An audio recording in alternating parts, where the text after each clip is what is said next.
Ils ont vandalisé la voiture de GMK. Ça fait mal au cœur. Voilà ce que vous voyez à l'intérieur. Donc à l'intérieur, c'est le pôle Nord, frérot.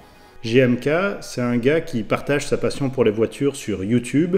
Et là, son Audi vient d'être vandalisé. Selon lui, les types ont cassé une vitre et ont vidé un extincteur à l'intérieur. Quand j'ai vu les images, parce que ça fait un petit temps que de temps en temps je regarde ces vidéos, j'ai eu la haine en premier.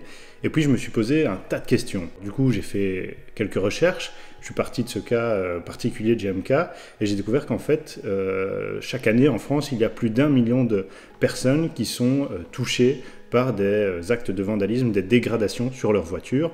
Et du coup, je me suis dit, en fait, ça peut être hyper intéressant de faire une vidéo là-dessus. On va voir au fil des années s'il y a une augmentation ou une diminution du nombre de cas, et puis aussi les régions dans lesquelles ça arrive le plus souvent. Et puis, bien sûr, qu'est-ce que tu dois faire, toi, si ta voiture est vandalisée, quelles sont les grandes étapes à effectuer, et surtout, quelles sont les 2 erreurs que j'ai identifiées à ne surtout pas commettre pour perdre encore plus d'argent. Allez, c'est parti.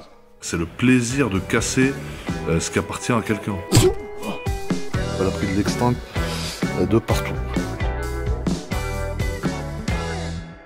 Juste très rapidement avant de continuer, n'hésite pas à t'abonner à la chaîne parce que ça fait seulement 3 mois que je me suis lancé sur YouTube comme journaliste indépendant et ce n'est que le début, je compte bien continuer sur le long terme, donc abonne-toi. On parle d'un tas de sujets différents mais toujours avec 3 règles importantes pour moi, des sujets intéressants. Donc c'est clair, on va pas parler du dernier post Instagram de Nabila par exemple. J'essaye de faire des sujets intéressants pour toi et utiles. On parle de façon simple. Personnellement, il n'y a rien de plus chiant quand je regarde un reportage ou que je lis un article et qu'à la fin je me dis bordel, j'ai rien pigé. Je veux surtout pas ça. Et puis surtout, 3e règle, j'essaye de parler le plus honnêtement possible. Donc si jamais dans mes vidéos je donne mon avis, je le dis clairement. J'essaye pas de te manipuler ou de t'influencer d'une façon ou d'une autre. Je te dis ça c'est mon avis, toi tu peux penser autrement, etc. Et puis j'essaye aussi de t'expliquer les coulisses un petit peu de mes recherches et quelle est la démarche que j'ai mise en place pour que tu comprennes comment j'ai fait pour avoir certaines informations, comment j'ai découvert ci, quelles sont mes sources, etc. Donc essayer d'être le plus honnête possible avec toi. Alors revenons-en à notre cher GMK puisque c'est notre point de départ. Donc le 23 février, il publie une vidéo pour vous annoncer une triste nouvelle, voire même 2 tristes nouvelles. Il explique que son Audi RS6 et sa Ferrari ont été ciblés par des malfrats. Il dit qu'il était en voyage à l'étranger à ce moment-là et que ses voitures étaient garées dans un parking qui était censé être sécurisé à Paris. Et que quand il est revenu, il a découvert le triste spectacle. Pour la Ferrari, il dit que seule la vitre a été cassée. Par contre, pour l'Audi, c'est bien plus grave. Il affirme que les voleurs ont non seulement cassé la vitre, mais qu'en plus, ils ont vidé un extincteur à l'intérieur. Il y en a de partout. Elle a pris de l'extinct de partout. Donc voilà, ça fait assez mal au cœur. Et cette poudre est extrêmement corrosive. Donc elle ronge en fait tous les faisceaux des enceintes, des trucs, des machins. Alors j'avoue, moi j'aime bien quand même les belles voitures. Et du coup, quand j'ai vu ça, ça m'a dégoûté pour lui. Aujourd'hui, je roule pour l'instant dans une vieille camionnette qui prête pas de mine.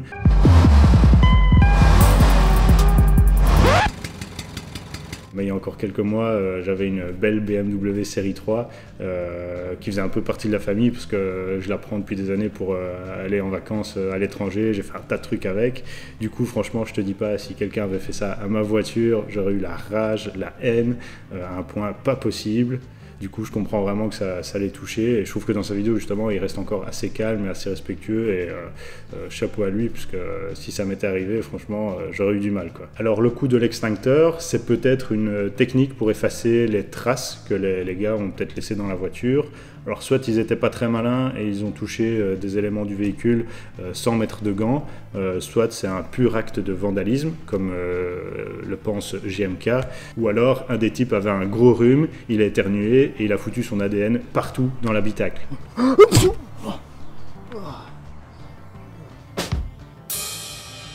Quoi qu'il en soit, j'ai appelé un spécialiste en esthétique automobile, en detailing, donc c'est en nettoyage et en rénovation de précision de véhicules. Et le coup de l'extincteur, en fait, lui, il a déjà eu pas mal de cas. Il m'a expliqué que c'était, en fait, la poudre était très corrosive et qu'elle pouvait attaquer les matériaux, un petit peu tout, le tissu, le cuir, les plastiques, les métaux, tout. Dans sa vidéo, GMK pense que la poudre va peut-être attaquer les faisceaux électriques et que du coup la voiture sera inutilisable. Alors le spécialiste que j'ai contacté, lui il a un petit peu relativisé, il m'a expliqué que normalement les habitacles sont généralement assez bien conçus pour être suffisamment hermétiques et justement pour protéger le système électronique et les câbles électriques, et que donc pour lui il y avait peu de risques que ça atteigne les câbles électriques et que ça les endommage. Maintenant, évidemment, il faut quand même nettoyer au plus vite pour éviter que les dégâts augmentent. La poudre est aussi très dangereuse, non seulement pour les matériaux, mais aussi pour ta propre santé. Donc si tu respires ça après, imagine, toi tu nettoies vite fait, puis tu allumes la voiture et tu te chopes, en fait la poudre va s'infiltrer dans les conduits d'aération, et une fois que tu mettras la voiture en route et que tu vas faire aller la ventilation, tu vas tout prendre et tu risques d'absorber ça, et du coup ça va finir dans tes poumons et ça peut être toxique. Du coup, c'est des spécialistes qui doivent nettoyer le véhicule. Pour enlever ça, ils utilisent des produits adaptés, évidemment, des aspirateurs spéciaux, des compresseurs, des pinceaux. Ils vont vraiment chercher dans les moindres détails pour retirer un maximum de poudre et de poussière. Et puis, ils mettent même un produit spécial dans les conduits de ventilation. Et ensuite, ils aspirent, ils lancent le véhicule. Et puis, ils aspirent en fait la poudre qui est restée coincée à l'intérieur. Et donc, c'est une grosse intervention. C'est environ une journée complète de travail pour un expert. Et donc chez la personne que j'ai contactée, le prix moyen c'est environ 400 € hors TVA. Mais évidemment ça dépend du type de véhicule, de l'importance des dégâts, ça c'est vraiment une moyenne. Ça, c'était pour le coup de l'extincteur. Maintenant, on va un petit peu plus généraliser et on va voir si ça arrive plus ou moins souvent au fil des années et quelles sont les régions les plus touchées. Et accroche-toi bien parce que juste après, on verra, toi, comment tu dois réagir si ça t'arrive, si ta voiture est vandalisée et surtout, quelles sont les 2 erreurs à ne pas commettre. En cherchant, je suis tombé sur une enquête qui s'appelle « Cadre de vie et sécurité ». C'est une étude menée par l'INSEE, donc l'Institut national de la statistique et des études économiques. Donc cette enquête est menée depuis 2007, chaque année. Alors, t'inquiète pas, je ne vais pas t'abrutir avec un tas de chiffres, on va juste voir une ou deux statistiques importantes et puis on passera vite à la troisième partie de la vidéo. Chaque année, l'INSEE interroge environ 20 000 ménages à travers la France sur les crimes et les délinquances dont elles sont victimes. Et pour 2018, il y a eu le nombre de cas de vandalisme sur des voitures est évalué à 1 078 000 cas de dégradation sur des véhicules. Donc ça peut être l'incendie de la voiture, ça peut être un pneu crevé, la carrosserie abîmée, des rayures, un rétroviseur arraché, peu importe, tant que c'est dans le cadre d'une délinquance. Donc ça ne doit pas être dans le cadre d'un vol, sinon c'est des dégâts suite à un vol. Là c'est vraiment des dégâts dans le cadre de vandalisme, d'un acte de vandalisme pur. 1 078 000 cas, ça peut paraître beaucoup, et pourtant le chiffre a été beaucoup plus élevé les années précédentes. Donc entre 2007 et 2009, on était à plus de 2 millions d'actes de vandalisme sur des voitures chaque année. Et puis il y a une diminution progressive jusqu'en 2018, jusqu'à ce chiffre d'1 078 000. Maintenant, tu te demandes peut-être dans quelle région ça arrive le plus. L'enquête, elle explique que parmi les ménages victimes, 6,6% viennent d'Île-de-France, 6,4% des Hauts-de-France et 5,1% de la région Grand Est. Et là où ça arrive le moins, c'est en Bretagne. C'est de là que viennent seulement 2,6% des victimes. Allez, on en a fini avec les chiffres. Maintenant, on va voir comment tu dois réagir si ta voiture est vandalisée et surtout quelles sont les 2 erreurs à ne pas commettre pour ne pas te faire avoir. Imagine, c'est le matin, tu sors de chez toi, tu t'apprêtes à aller au travail. Et là, tu te rends compte qu'on t'a bousillé ta voiture, on a rayé la carrosserie, on t'a cassé une vitre et on t'a même vidé un extincteur à l'intérieur. Et pourtant, il n'y avait rien à voler et rien n'a été dérobé. Bon, première chose, tu vas avoir la haine, tu vas être en colère, c'est normal, mais il va falloir essayer de rester zen. Ça, ce sera le plus difficile. Mais après, il y a 3 étapes à réaliser et surtout 2 erreurs à ne pas commettre. Ah, et juste avant ça, si tu veux aller plus loin pour avoir encore plus d'informations intéressantes et pertinentes de ma part, tu peux rejoindre en fait les abonnés à mes emails privés parce que comme je te l'ai dit, je me suis lancé sur YouTube il y a quelques mois et créer des vidéos ça me plaît beaucoup mais ça me prend du temps. Du coup j'ai envie de produire encore plus de contenu pour progresser plus rapidement et la solution que j'ai trouvée c'est d'envoyer des emails très simples aux abonnés à ces emails, les abonnés privés, donc les emails ne sont pas publiés ailleurs, c'est des emails avec des informations intéressantes intéressantes, pertinentes, qui peuvent être utiles, mais présentées simplement, comme sur ma chaîne YouTube, sauf que là c'est directement dans ta boîte mail. Donc tu peux rejoindre les abonnés aux emails privés, et si jamais, tu peux te désinscrire à tout moment, il n'y a aucun problème. Bon alors, étape 1, tu vas prendre un maximum de photos et de preuves des dégradations. Si tu veux, tu peux même aller voir tes voisins, essayer de recueillir des témoignages, prendre des numéros de téléphone. Tu peux même essayer de voir s'il n'y a pas des caméras de surveillance dans ton quartier qui auraient peut-être pu filmer les allées-venues, même si la caméra ne filme pas directement ta voiture. Peut-être qu'elle aura filmé le suspect en train de quitter les lieux du crime. Et tu ne vas pas plus loin, tu t'arrêtes là. C'est la première erreur à ne surtout pas commettre, c'est réparer et nettoyer avant même d'aller plus loin, avant d'aller à la police ou d'aller à ton assurance. Tu ne fais pas ça. Même GMK en parle dans sa vidéo. Il explique que si sa voiture est toujours dans cet état, avec la poudre d'extincteur à l'intérieur, alors que c'est corrosif, il l'a laissé, c'est parce qu'un expert de l'assurance doit passer. C'est un peu comme si tu allais au drive-in du McDo, tu commandes un Big Mac et ils te mettent un McFish. Si tu le manges ou que tu le mets à la poubelle et que puis tu vas au guichet pour te plaindre, le serveur il va te dire quoi ? Monsieur, pourquoi vous l'avez mangé ? Pourquoi vous l'avez jeté ? Pourquoi vous ne l'avez pas apporté ? On vous l'aurait remplacé. Maintenant qu'il n'est plus là, on ne sait plus rien faire pour vous. Étape 2, déposer plainte. Alors là, tu vas me dire, ouais, mais de toute façon, les flics, ils vont rien faire, ils vont jamais mener une enquête. Je ne vais pas forcément te contredire, c'est vrai. Après, ça, c'est un autre débat. Il y a peut-être des questions de restrictions budgétaires, de manque de personnel au sein de la police ou de la gendarmerie, ou alors des priorités qui sont mises ailleurs. Ça, c'est vraiment un autre débat. On ne va pas rentrer là-dedans.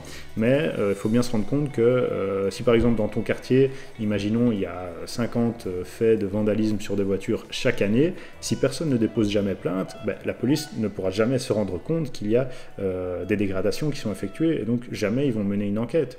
Alors que si chaque victime va déposer plainte, à un moment peut-être que la police d'elle-même va mener une enquête en se disant « Ah, il y a quand même des faits réguliers qui surviennent, donc on va mener une enquête, et s'il n'y a rien qui se passe, au moins toi et tes voisins, vous allez pouvoir contacter les autorités, donc la police ou le maire, ou même contacter les médias, des journalistes pour expliquer votre histoire, et dire, regardez, nous on a tous déposé plainte, les statistiques au sein de la police montrent qu'effectivement il y a des actes de vandalisme, et pourtant il n'y a rien qui est fait, et donc là tu vas pouvoir demander des comptes. Déposer plainte, c'est chiant, ça prend du temps, mais c'est important pour peut-être mettre la main sur les personnes qui dégradent les voitures, et puis en plus ça va être important pour la suite, toi, de ton dossier avec ton assurance. Ça, c'est l'étape 3, et je vais un petit peu résumer, parce qu'en fait, ça dépend beaucoup de l'assurance que tu as. Si tu as une assurance très complète qui te protège dans de nombreuses circonstances, ou si au contraire, tu as une assurance de base, qui ne te protège que dans quelques cas très précis. Dans le cas d'une assurance de base, en fait, malheureusement, ça va certainement s'arrêter là, parce que ton assurance ne va pas intervenir. L'assurance de base, c'est fait pour rembourser les dégâts que toi tu causes à un tiers, donc à une autre personne ou à son véhicule. Mais l'assurance de base n'est pas faite pour rembourser les dégâts à ta propre voiture. Donc si tu as un accident et que toi tu es en droit, ce n'est pas ton assurance qui va te rembourser, c'est l'assurance de l'autre qui est faite pour rembourser tes dégâts.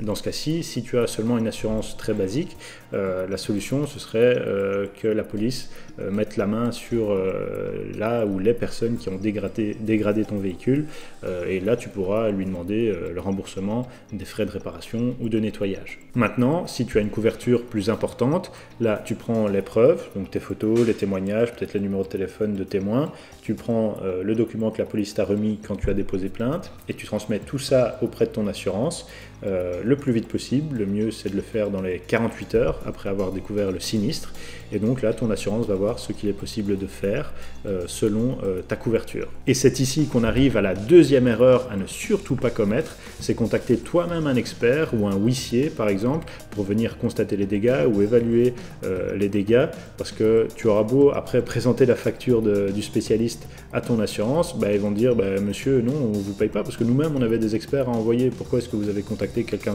d'autre sans nous le dire?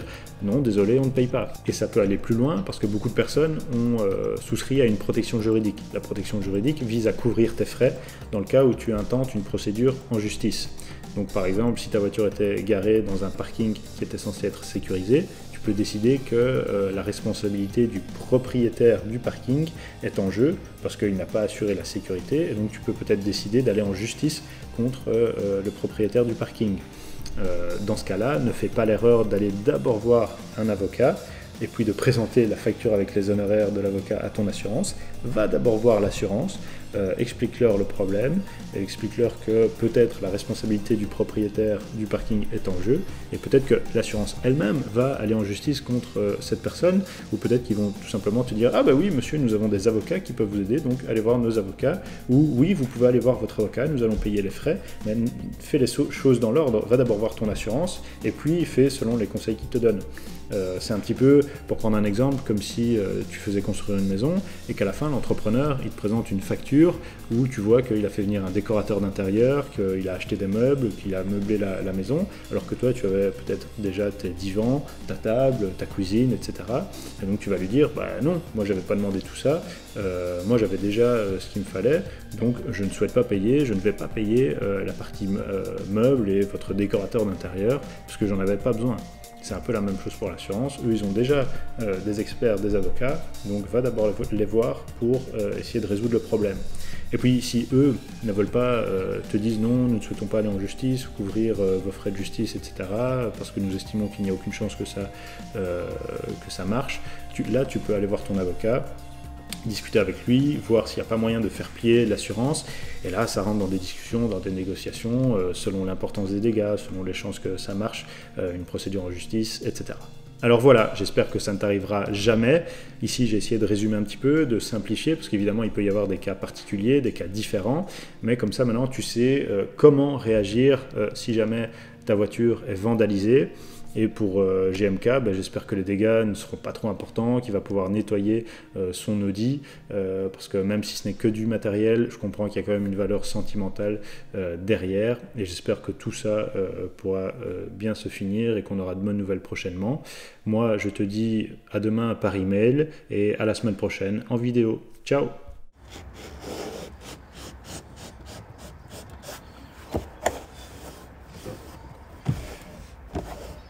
Ne mets jamais de la mousse à raser dans ta bagnole.